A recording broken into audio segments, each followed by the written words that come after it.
Hello everyone! If you want to give someone a gift but don't have a gift box, don't worry. Today I will show you how to make a beautiful gift box at home using paper. It's need glue or tape. Let's start and make this cute DIY gift box step by step. First, take a square piece of paper.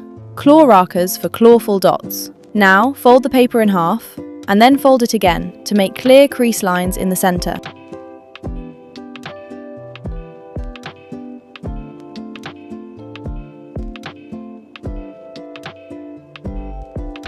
Next, fold all four corners toward the center of the paper.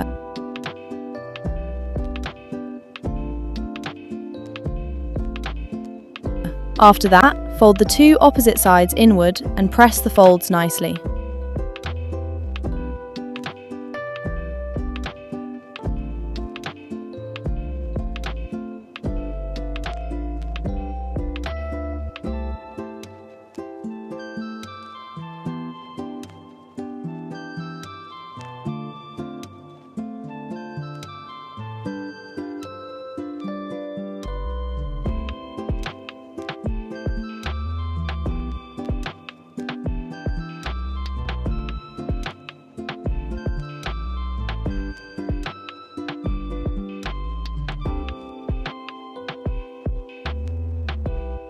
Open the sides gently, and with the help of the folds, start shaping the box. Fold the other sides in the same way until the box shape is ready.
Finally, tie a ribbon or bow on the top to make the gift box look more cute and attractive. And that's it! Your beautiful